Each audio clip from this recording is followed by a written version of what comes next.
The year is 9 AD. Three highly professional veteran Roman legions, consisting of a total of 20,000 men, under the command of provincial governor Publius Quintilius Varus, are making their way through the Germanic territories east of the Rhine, deep within the ancient and mysterious Teutoburg forest. Varus is on his way to put down what he thinks is a local revolt to the north, within the territory of just one of the many recently pacified tribes set to make up the population of the new province he has been organising in the area. Varus is content with the situation. For the most part, the Germans seem pacified, and the process of provincialising them is going well, besides a few minor incidents where the new subject people have taken issue with the new taxations imposed upon them. Just as the Romans enter a particularly boggy area, with steep, tree-covered ridges on either side of them, they suddenly come under attack. Tribal drums and low ominous war chants reverberate from deep within the forest, as the terrified Romans do their best to form up into defensive positions, and to catch a glimpse of the mysterious warriors harrying them with projectile weapons from the tree line above. Moments later, as hordes of woad-covered tribal warriors come streaming down the hillside towards them, Varus realises the horrible mistake that he has made, and the impending reality of his situation. He has been betrayed by the man who he considered to be his friend, the supposedly Romanised Germanic auxiliary commander who has served in the army for the last 9 years, since being taken hostage as a child.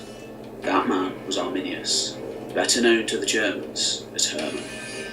Herman had been born around 27 years earlier, around 18 BC, as the son of the Cheruscan chieftain Sigimerus, one of the tribal leaders who had submitted to Rome after Emperor Augustus's initial incursions over the Rhine during that period. Herman had spent his youth amongst his native people, before being taken to Rome as a hostage along with his younger brother as collateral for their father's continued good behaviour, as was customary for the time.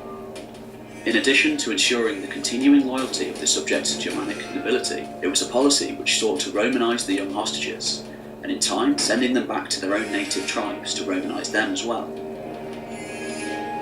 By the age of 18, Herman, now known by his Roman name Arminius, had achieved Roman citizenship and joined the military. All of the reports suggest that he performed exemplary service, probably fighting in the Pannonian Wars in the Balkans, where he bided his time, learning the Roman ways of war and rising through the ranks, until finally he was allowed to lead his own detachment of Germanic auxiliaries, and he was sent back to Germany to serve under Varus, the provincial governor, a politician and lawyer who in reality had little knowledge of military leadership. By this stage, Arminius, for all intents and purposes, had become a loyal Roman ally, just one of many at the time. For example, Emperor Augustus's own personal bodyguard was largely made up of Germans at this time, who were widely considered to be some of the best warriors in the world. Whilst Varus set about using the natives as free labour to build roads and construct towns, whilst also heavily taxing them, Arminius became one of his most trusted commanders. During this period, 8 out of 11 Roman legions that had previously been stationed in Germany were pulled back out of the fledgling province and diverted to the Balkans to put down another serious revolt taking place there. Meanwhile, Varus, confident in his position and in his assurance that Germania was ready to become just another province, sent a number of small detachments of men to winter with the various Germanic tribes of the region, both to maintain friendly relations as well as a show of force. Little did he know that Arminius had already sent word to all of these tribes, calling them to do battle against the invader as one, once and for all. For the downtrodden Germanic peoples, a reckoning was coming. Along with his own tribe, the Cherusci, 5 allied tribes answered the call. They would make the Romans pay for attempting to stamp out their freedom. A plan was hatched to wipe out the entire Roman occupying force in one decisive battle. It would be all or nothing. One battle to decide the fate of the world to the east of the Rhine. In the autumn of 9 AD, Varus was informed of a rebellion taking place to the north. Without hesitation, he set off into the Teutoburg forest at the head of his 3 legions, in turn supported by auxiliary forces and cavalry detachments. Arminius, meanwhile, offered to head off to his homeland to gather more men to aid in putting down the rebellion. Varus, seeing no reason to question this, agreed. Little did he know, however, that around this time, all of the Romans that he had sent off to the surrounding tribes had been murdered simultaneously, and whilst Arminius had indeed gone to assemble the Cheruscans, they would be fighting against the Romans, not with them. Little did the Romans know as they marched through the forest on that first fateful day of the battle, that these were no mere raiders hurrying from the tree line. They represented just the vanguard of 6 entire German tribes, out of a total of around 60 in the whole of Germany at the time, and they had the Romans completely surrounded, outnumbered, and at a disadvantage tactically. The plan was a complete success, with only a few cavalry detachments escaping the ambush, riding hard back to the Rhine to report the terrible news. For the remaining legions, trapped in the primal woodland, surrounded by hostile tribesmen and without a capable military commander to lead them, all hope was lost.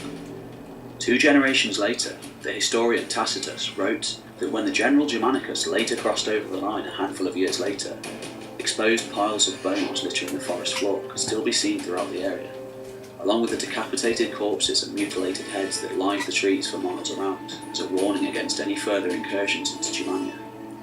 Thousands of Roman soldiers were taken as slaves after the battle, destined to live out the rest of their lives in miserable servitude.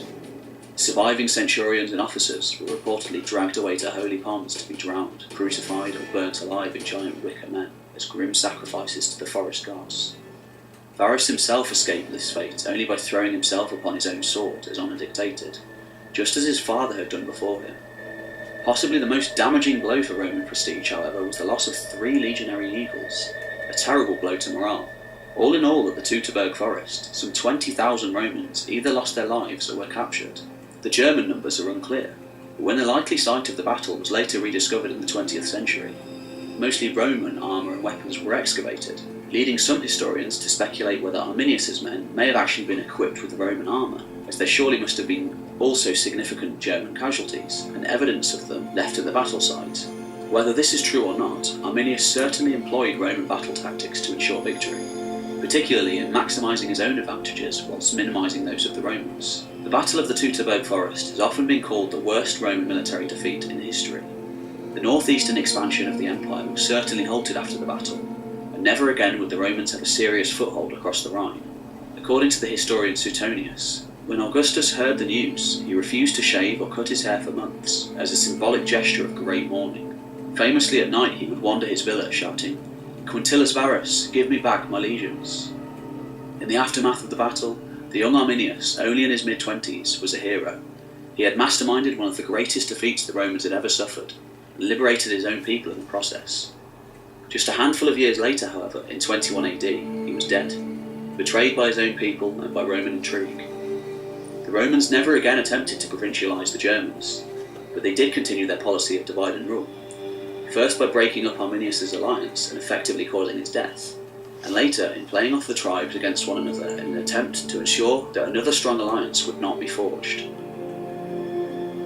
400 years later, however, it was from deep within this wild frontier, at the edge of the earth, that the Goths, Vandals, Huns, and various other tribes would arrive to destroy the Roman world. Arminius was later adopted as a figure of German nationalism in the 19th century, being remembered not by his Roman name, but by his Germanic one, Herman.